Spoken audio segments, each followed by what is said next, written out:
Gagawa ko ng pagkain yung aking mga sichu. Ito na po. Kanin. Meron kanin yan. No? Kikita nyo ba? Ayan.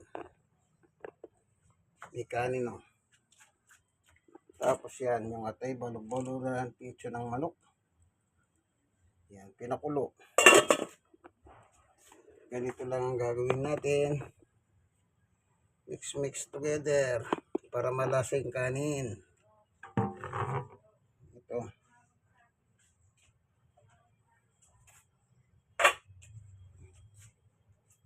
Lalagyan muna natin ng sabaw. Ayun. Sabaw.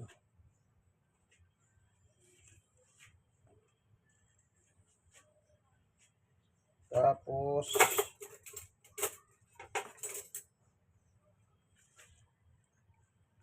yan, dudurugin natin. Leftover namin kagabi itong kanin eh. Yan, para lalambot na siya muna. Yan. Kuha tayo ng ano kukunin natin.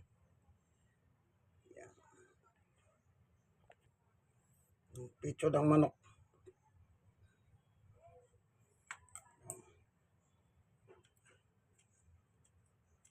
Yan, ginugunting ko para maging maliit.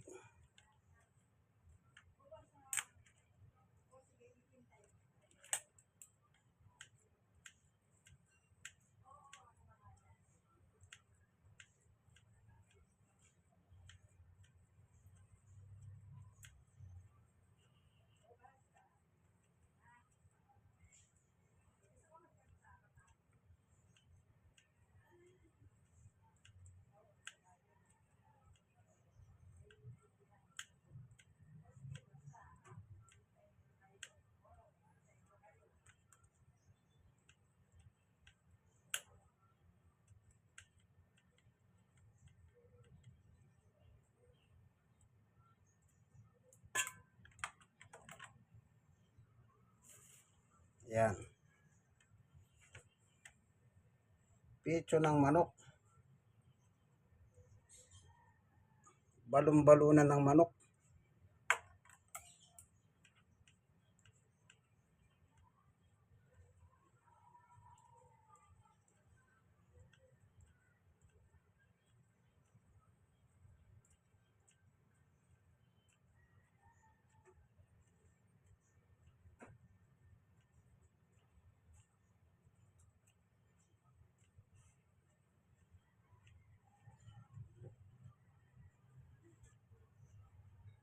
Naghihintay na po yung aking mga sichu. Kanya nang gagawin nyo. Ang aso tinatawag na best friend. Man best friend. Dog man best friend. Kaya lagayan nyo gusto yung inyong mga aso. Huwag nyo silang ituring na hayop. Oo, sa literal. Kung titignan nyo, hayop po talaga yan. Kamote! Pero tatandaan ninyo.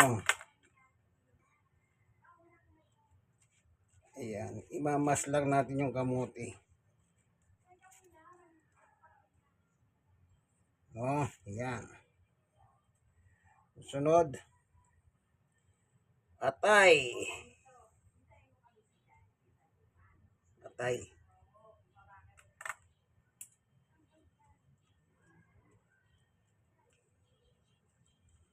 Ganyan po ang pag-aalaga. Hindi yung iba nag-aalaga naman eh. Ang tira-tirang pagkain ng ibibigay sa aso kung kailan buto, wala nang laman. Hirap pang ngayon nyo. Mag-ingat din kayo sa pagbibigay ng buto. Baka madisgrasya po yung aso nyo, lalo na yung mga buto ng manok, yung mga matutulis. Ay, matigas yun. Kahit sabihin yung aso yan, mamamatay yan. Ako hindi ko binibigay yung mga ganon. Ako may buto ng manok na binibigay ako. Yung parting malalambot. Pinipili ko. Oh. Kaganyan ko yung atay. Para maglasa. Yan. Okay. Yan, yalo na natin ngayon yung kanin.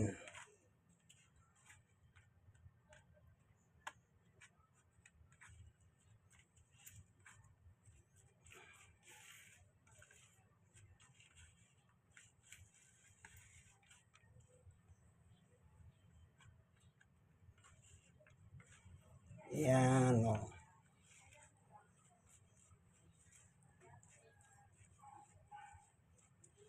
Kaya pag binigay mo sa aso ko, pag nilatag ko, kainin nilang mabilis, nasa kanila yan. Kainin na lang mabagal, nasa kanila pa rin yan. Sinisiguro ko sa maghapon, walang tira. Lahat kinakain. Okay, lagyan pa natin ng isang kamote.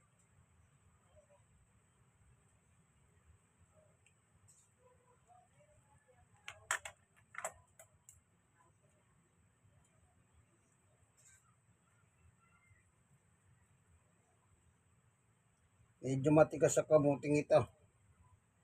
Di bali, pag ginanyan mo, kinakain naman nila.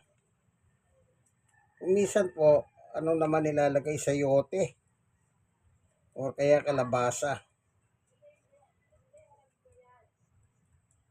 Yan.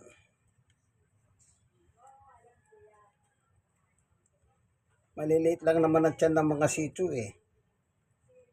Kaya marami na ito. Meron pa sila dog food niyan.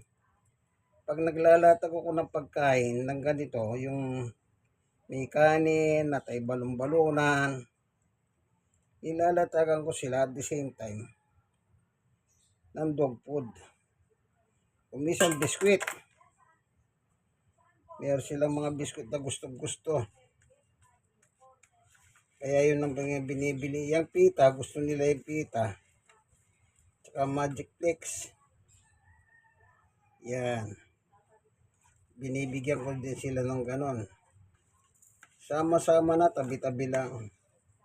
Para mamili sila, linanguna nilang gustong kainin. Basta nakalagay lang yan, naka-display.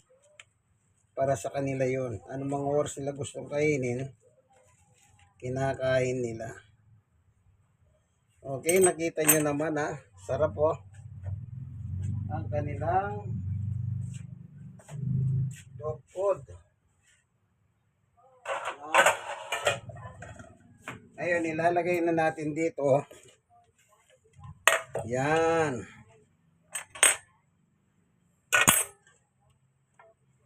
Sabaw.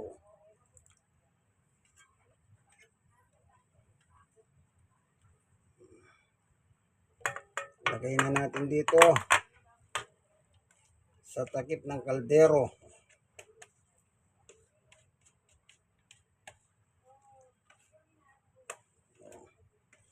Kahit ikaw tao, pwede mong kainin ito. Huwag ka lang maselan eh.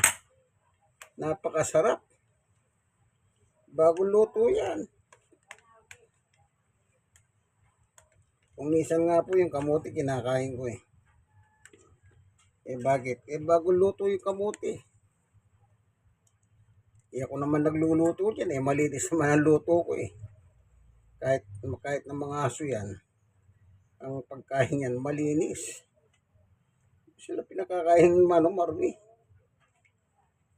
Ganyan ako mag-alaga ng aso. I love my dog. So, yan. Lagay na natin ngayon sa gilid ito na mayroong sabaw. Kapag kinain nila yan, malambot, may sabaw pa. Oh, ganyan lang po yan. Kung anong oras nila ubusin ito, yan ay nasa kanila na.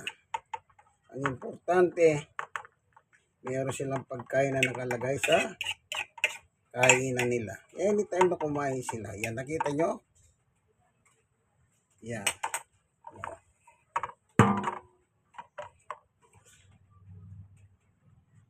Dog food. Kanin, atay, balon-balonan at pitso ng manok at kamote. Yan. Yan, pinicture lang natin. Kaya sinasabi ko po, ako nga kinakain ko yung kamote. Ito, kukuha tayo ng kamote ha, para makita nyo. Oh. Yan na. Kainin ko. Mm. Mm. Mm. Kasi ang lutong yan, malinis yan. Mm.